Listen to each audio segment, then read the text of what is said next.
أعوذ بالله من الشيطان الرجيم. بسم الله الرحمن الرحيم. الحمد لله رب العالمين، وبه نستعين على أمور الدنيا والدين، وصلى الله وسلم على سيدنا ومولانا محمد خاتم النبيين وعلى آله وصحبه أجمعين، ولا حول ولا قوة إلا بالله العلي العظيم. اللهم لا علم لنا إلا ما علمتنا إنك أنت العليم الحكيم، ولا فهم لنا إلا ما فهمتنا إنك أنت الواسع الكريم.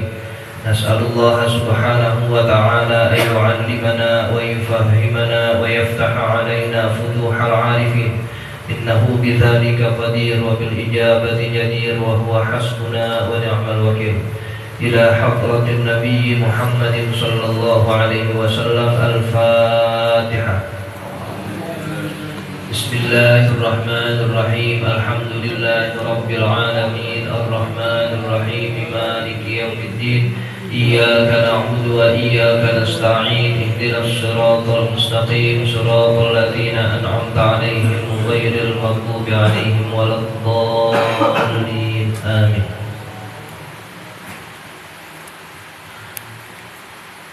ويحرم على الرجال حلي الذهب حتى سن الختم. ويحرم dan haram ala rijali bagi laki-laki huliyul zahabi memakai perhiasan emas hatta sinul khatami walaupun hanya iketan batu cincin. Ini kita masih melanjutkan pada pembahasan hal-hal yang haram untuk dikenakan atau dipakai.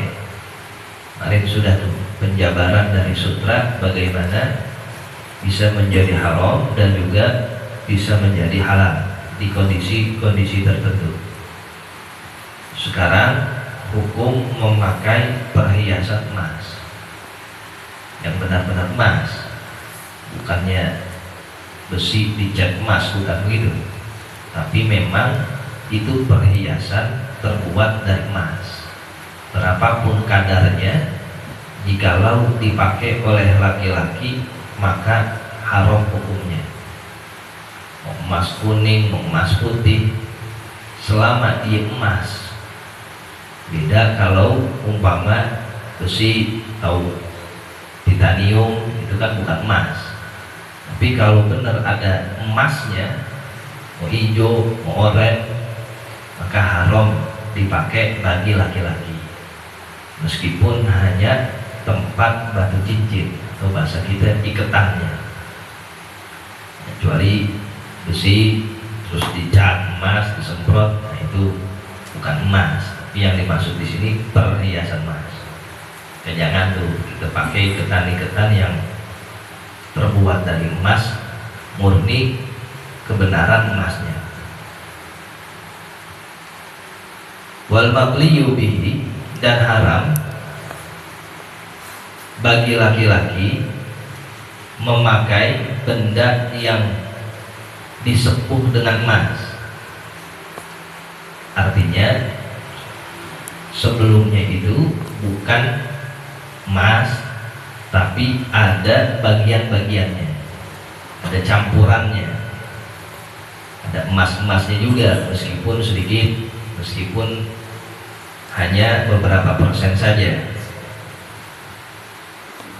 Falau sodi'a, dan jikalau emasnya itu sudah berkarat, bihaitsu la yatabayyanu, di mana tidak nampak lagi bahwa itu emas, jaza, boleh digunakan. Kalau nanti emasnya sudah berkarat, sudah tidak nampak, tidak jelas lagi, itu emas sampai bukan ya, dan sampai karat-karatan, sampai rusak. Nah, kalau sudah seperti itu diperbolehkan. Tapi kalau masih terlihat jelas, baik secara bahannya atau sepuhannya, itu masalah. Kita bicarakan perhiasan emas. Adapun kalau dicat emas atau dipilok, nah itu bukan emas asli atau murni, itu nggak apa-apa, besi asalnya. Tapi kalau dia memang perhiasan emas atau ada lapisan emasnya, bagi kita laki-laki nggak boleh dipakai sebagai perhiasan, kecuali udah rusak, udah bekarat, udah nampak lagi, dan tuh orang bisa bedain emas atau bukan. Nah itu baru boleh. Wa yubahu, namun diperbolehkan. Ya, ada satu kondisi emas diperbolehkan hatta bagi kita laki-laki, syaddu sinin, untuk mengikat gigi, wa an milatin, dan untuk mengikat ujung jari-jari, bizahabin dengan emas. Ya, sekarang behel atau kawat gigi, kawatnya terbuat dari emas beneran, atau jarinya luka, lalu disambung, diikat ya, dengan emas pakai kawat atau sejenisnya, dan itu terbuat dari emas, maka boleh, sebab tidak terhitung perhiasan. Kawat gigi perhiasan kan bukan. Sambungan buat jari-jari yang luka, wah ini mau potong nih, sampai dokter dijahit, benangnya benang emas, kan benang emas juga bukan perhiasan. Nah, itu boleh. Kan siapa yang mau jahit pakai benang emas, ini umpama ada kejadian begitu, orang pakai kawat giginya kawat emas, nah itu nggak apa-apa. Gigi emasnya bagaimana? Gigi emas bukan perhiasan, nggak termasuk perhiasan yang maklum dikenakan. Kalau perhiasan tuh cincin, gelang, kalung, gelang kaki, nah itu perhiasan. Wattikhadhu anfin, dan membuat hidung. Ada orang hidungnya kepotong, lalu pengen disambung-sambung dengan pecahan-pecahan emas, nah itu nggak apa-apa, sebab nggak termasuk perhiasan, nggak termasuk huli. Wa an milatin, dan membuat jari-jari, membuat ujung jari-jari, minhu ay minaz zahab, dari emas. La asba'in, namun tidak diperbolehkan membuat jari jemarinya secara utuh dengan emas. Yang diperbolehkan anmalah itu ujungnya doang ya. Kalau asbu'in itu secara keseluruhan.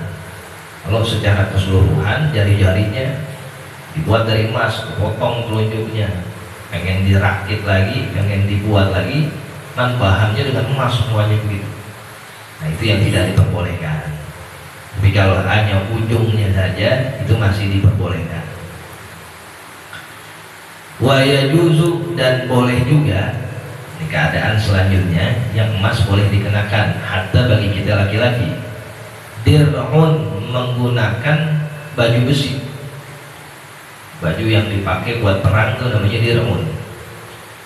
Nusijat, yang dirangkai, bizahabin, dengan emas.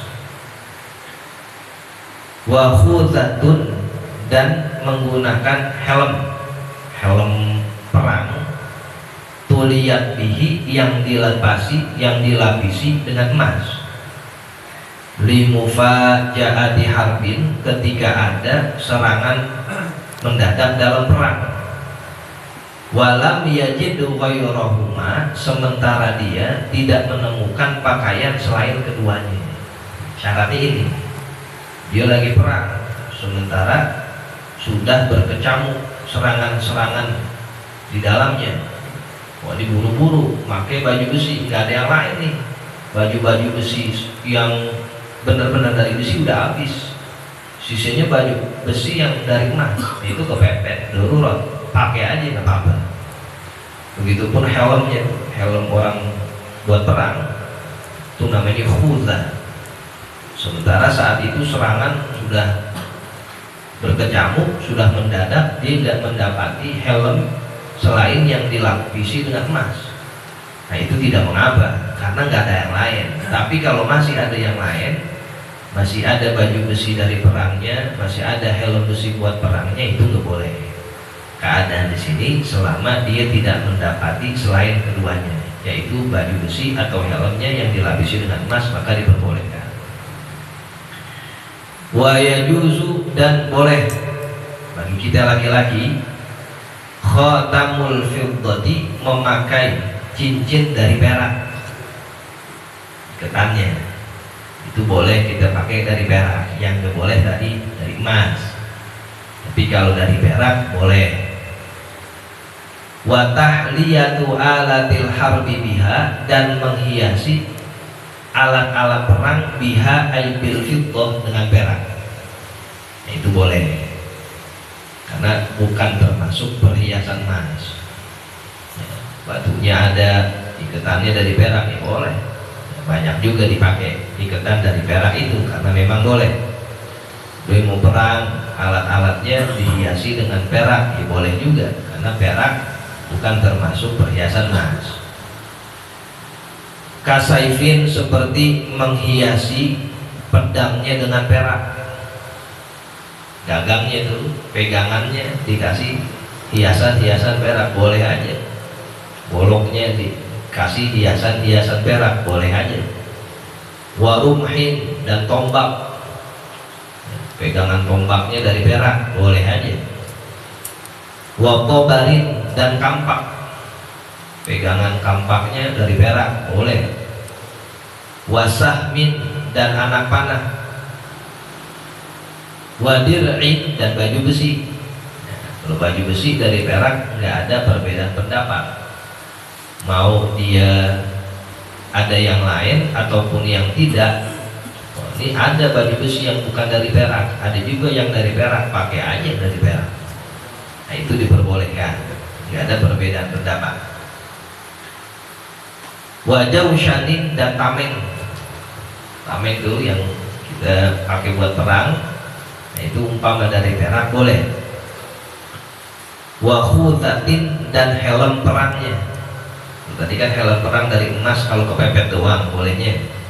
Nah ini kalau dari perak, mau kepepet nggak kepepet boleh. Ada tuh helm perang dari besi, ini mau pakai yang dari perak juga boleh.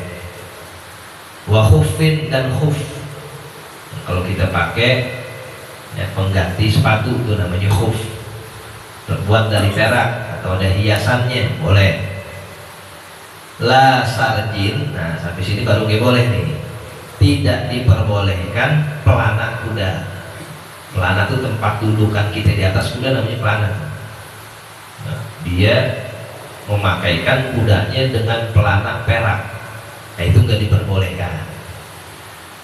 Walihamin, begitu pun tidak diperbolehkan kekangan kudanya. Ya, liham itu yang dipakai di mulut kuda, tahu kan tuh? Nah itu namanya liham, terbuat dari hiasan-hiasan perak, itu juga nggak boleh. Warikabin, dan injekannya, injekan buat kita naik kuda, dikaya banget, sampai injekannya terbuat dari perak, nah itu nggak diperbolehkan karena nyambung ke siroj, ke sarjun tadi, ke pelananya tadi. Wakiladatin, dan juga tidak diperbolehkan kalung. Wakorofi suyurin, dan ujung gesper. Ini bagian-bagian yang sudah masuk kepada hukum tidak diperbolehkan. Wadawatin, dan tempat tinta. Kalau dulu orang nulis pakai ember tinta, nah ember tintanya kalau terbuat dari hiasan perak itu nggak boleh. Wamiqlamatin, dan tempat pulpennya. Kita punya pulpen banyak kan, suka taruh di satu tempat tuh. Tempat buat naruh pulpen dan pensilnya kalau terbuat dari ornamen atau hiasan perak nggak boleh. Wasikini dawatin, dan pisau serutannya. Ya, rautan buat ngelancipin penanya, kalau pisau serutannya itu ada hiasan perak juga nggak boleh.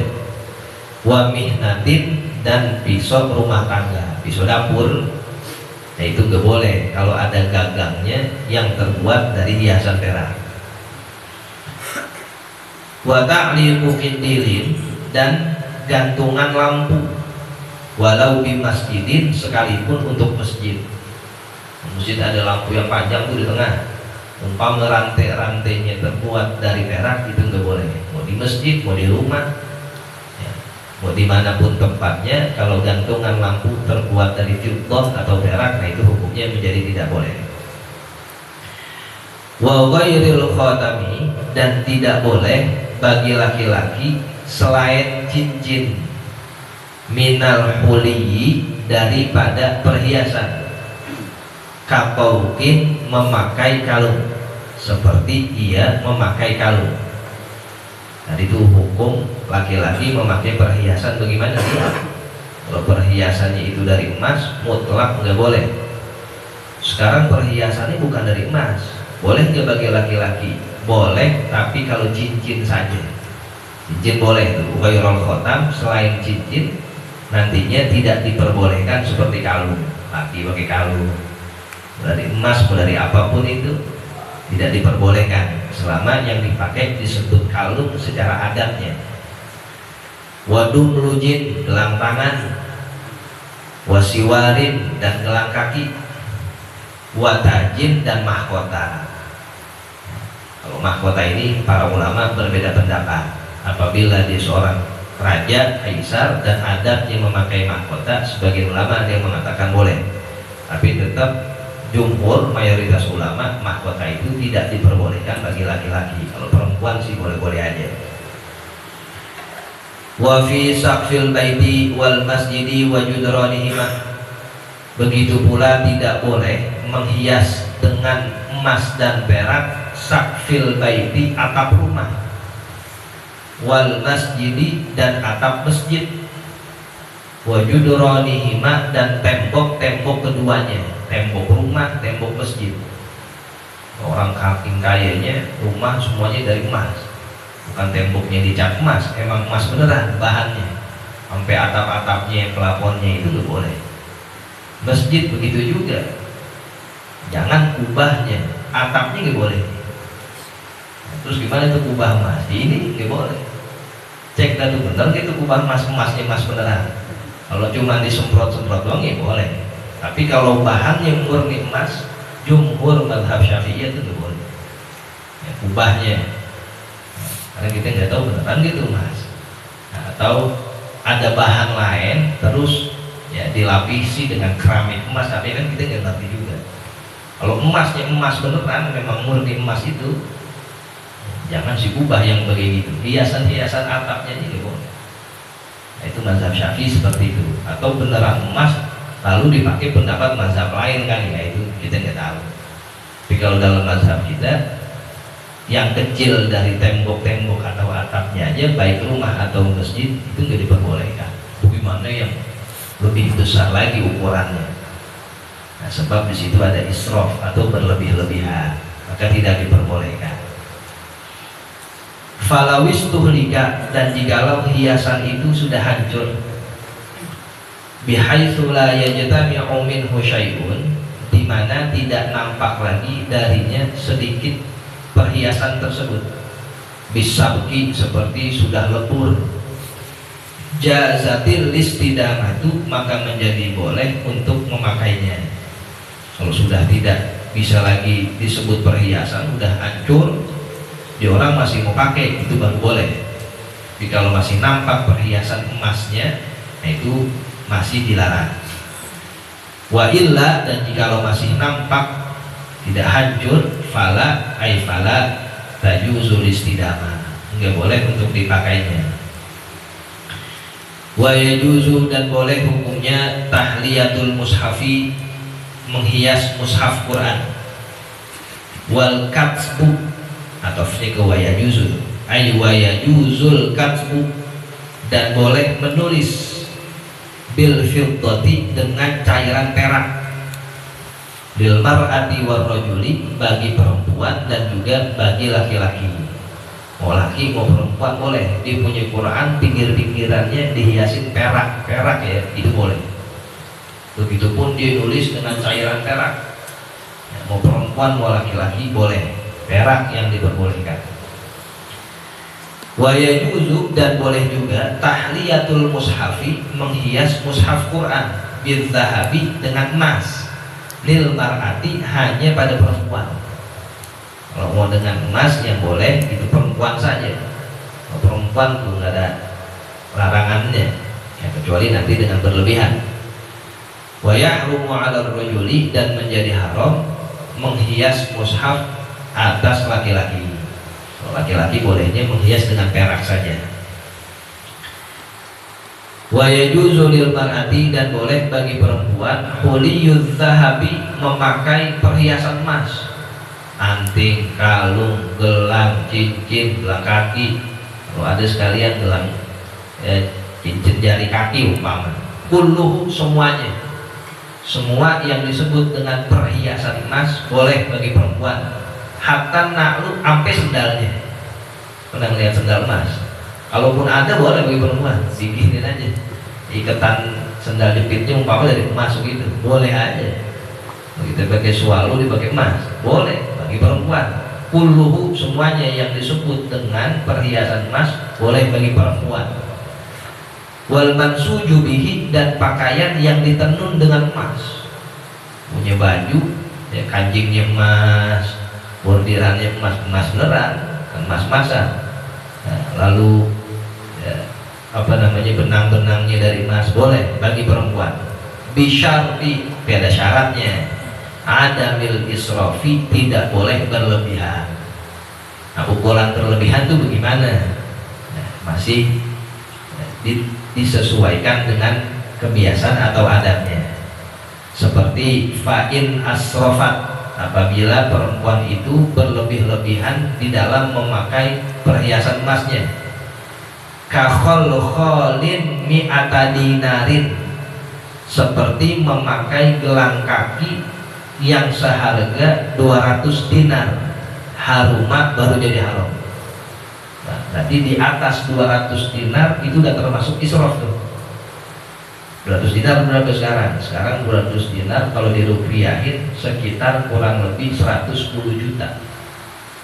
Maka kalau udah di atas 110 juta gelangnya, kalungnya, nah itu termasuk israf tuh. Kalau masih 110 juta ke bawah, nah itu belum termasuk israf. Ya, tinggal hitung aja berapa gram dan 110 juta. Sekarang emas segram berapa? Udah tinggi banget, sampai 3 juta segram. Nah itu semuanya tinggal dikalkulasiin aja. Kalau sudah lebih perhiasan yang dipakai nih, sampai 110 juta, nah itu termasuk israf.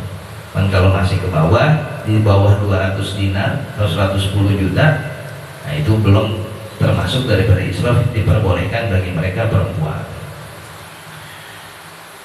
Wa yahrumu 'alaihinna tahliyatu alatil harbi walau bi fiddatin, dan haram atas perempuan menghias alat-alat perang meskipun dengan perak.